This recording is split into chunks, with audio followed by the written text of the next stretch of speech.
Hello friends, Vande Mataram. ધોરણ 11 આંકડા શાસ્ત્ર 3.4 આપણે શરૂઆત કરેલી છે.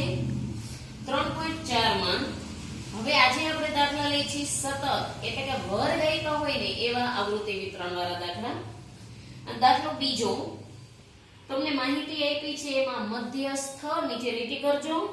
મધ્યસ્થ શોધવાનો છે Q, D અને P, ચારે ચાર શોધવાના છે અને એનું અર્થઘટન કરો.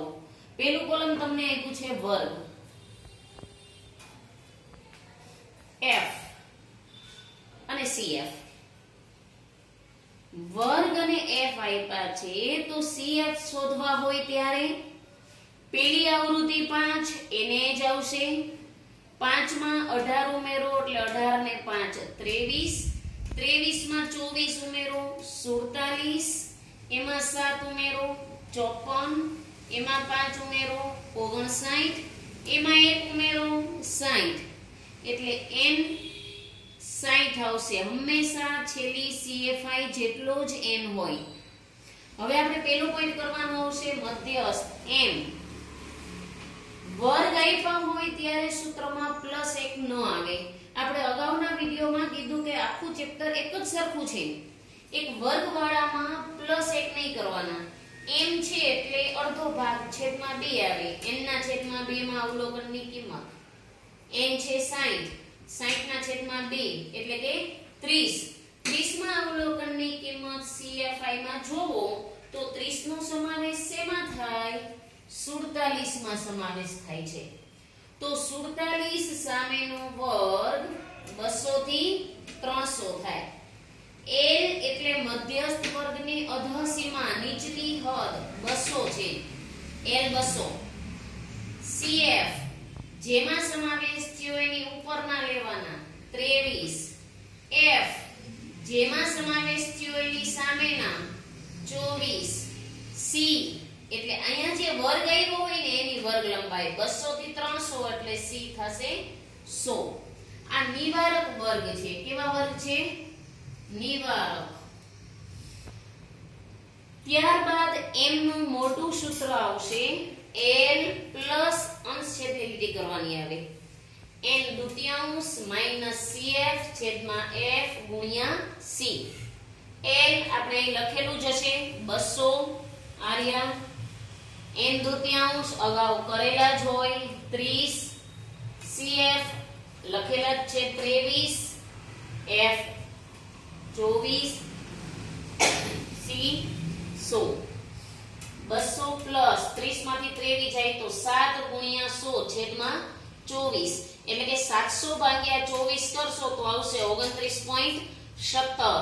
એટલે એમનો જવાબ આવશે 229.17 કિલોમીટર. હવે તમને કીધું છે અર્થઘટન કરો. અર્થઘટન એટલે fx નું સ્ટેટમેન્ટ લખવાનું આવે. મધ્યસ્થ એટલે 50%. હવે રકમમાં જોવો જોઈએ f શું આપેલું છે? દિવસોની સંખ્યા. એટલે લખાય 50% દિવસોમાં x એટલે કે મુસાફરીના કિલોમીટર. 50% દિવસોમાં મુસાફરીના કિલોમીટર 229.17 કે તેથી ઓછા હશે. આવું સ્ટેટમેન્ટ લખી નાખવાનું. ત્યારબાદ કરવાનું છે Q3. 3 છે તો આગળ 3. n ના છેદમાં q એટલે ચતુર્થક છેદમાં 4 આવે. માં અવલોકનની કિંમત 3. n ની કિંમત 60 છેદમાં 4. 60 ભાગ્યા 4 કરો એટલે 15. 15 ગુણ્યા 3 45. માં અવલોકનની કિંમત CF માં જોતા 45 નો સમાવેશ 47 માં જ થાય. તો એવું નહીં માનવાનું કે અગાઉમાં 47 માં થયો તો આમાંય 47 માં જ સમાવેશ થયો તો બંનેનો જવાબ સરખો આવે. કારણ કે અહીંયા m માં આપણે n દુત્યાંશ કરી છે, Q3 માં 3 કૌંસમાં n ચતુર્થાંશ કરી છે, એટલે બેયનો જવાબ બદલાઈ જાય. સમજૂતી એની જ રહેશે. 47 સામેનો વર્ગ 200 થી 300 એટલે L આવશે 200. CF આની ઉપરના 23. F એટલે સામેના 24. C એટલે આનો ડિફરન્સ 100. મોટું સૂત્ર Q3 બરાબર L પ્લસ 3 ચતુર્થાંશ માઇનસ CF છેદમાં F ગુણ્યા 100 બધામાં સરખું જ સૂત્ર આવે. સામે કિંમત મૂકેલી છે. L ની કિંમત 200. 3 કૌંસમાં n ચતુર્થાંશ કરેલા જ છે અહીંયા 45. ઈ 45 અહીંયા મૂકી દેવાના. CF 23 F 24 ગુણ્યા 100. 45 માંથી 23 જાય તો 22. 22 ગુણ્યા 100 છેદમાં 24 કરશો એટલે 91.67 આવશે. એમાં 200 ઉમેરો તો જવાબ આવશે 291.67 કિલોમીટર. સ્ટેટમેન્ટ Q એટલે ચતુર્થક, 100 નો ચોથો ભાગ 25. Q3 એટલે 25 25 3 વાર 25 તરી 75.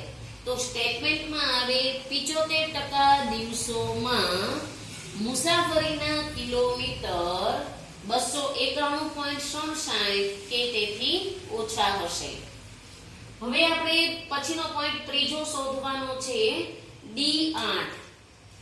8 છે તો આગળ 8 આવે. n છેદમાં d એટલે દશાંશક છેદમાં 10 માં અવલોકનની કિંમત 8 કૌંસમાં n ની કિંમત 60 છેદમાં 10. 60 ભાગ્યા 10 કરો તો 6 ગુણ્યા 8 કરો એટલે 48 માં અવલોકનની કિંમત. CF માં જોતા 48 આમાં જોશો તો શેમાં સમાવેશ થાય? તો 47 માં નહીં થાય, 54 માં સમાવેશ થશે. તો 54 સામેનો વર્ગ 300 થી 400 એટલે L આવે 300. CF એની ઉપરના 47, F એની સામેના 7 અને C બધામાં ડિફરન્સ 100 નો છે. D8 L plus 8 કૌંસમાં n દશાંશ માઇનસ CF છેદમાં F ગુણ્યા C. L ની કિંમત છે 300 પ્લસ આપણે અગાઉ કરેલું જ હોય 48. 48 માઇનસ 47 છેદમાં 7 ગુણ્યા 100. 48 માંથી 47 જાય તો 1 ગુણ્યા 100 ભાગ્યા 7 કરશો તો આવશે 14.29. જવાબ 314.29. સ્ટેટમેન્ટ D એટલે દશાંશક, 10મો ભાગ 100 નો 10મો ભાગ 10 થાય એટલે દશાંશક 10% કિંમત દર્શાવે. પણ D8 એટલે કે 10 10 10 8 વખત એટલે 80% થાય. સ્ટેટમેન્ટમાં આવે 80% દિવસોમાં મુસાફરીના કિલોમીટર 314.29 હશે. છેલ્લો પોઈન્ટ P62 અગાઉની જેમ જ 62 કૌંસમાં n છેદમાં શતાંશક છે એટલે 100 આવે. 60 ના છેદમાં 100 ગુણાકાર ભાગાકાર કરશો એટલે 37.2. 37.2 નો સમાવેશ શેમાં થાય? 47 માં થશે. એટલે કે 47 માં સમાવેશ 3 વસ્તુનો આવ્યો તો બધામાં L, CF, F, C એક જ સરખા આવશે. P62 નું સૂત્ર મૂકવાનું, એમાં કિંમત મૂકશો તો જવાબ આવશે 259.70. સ્ટેટમેન્ટ P એટલે શતાંશક માહિતીનો 100મો ભાગ. 100 ભાગ્યા 100 કરો એટલે 1% આવે. 1% 62 વખત. તો સ્ટેટમેન્ટ 62% દિવસોમાં મુસાફરીના કિલોમીટર 259.70 કે તેથી ઓછા હશે. દાખલો ઘણો મોટો હતો એટલે થોડું વ્યવસ્થિત ધ્યાનથી સમજી લેજો અને ન સમજાય તો પૂછજો. તમારે આ જ રીતે દાખલો 5મો કરવાનો રહેશે આવી જ રીતે. Thank you. વંદે માતરમ.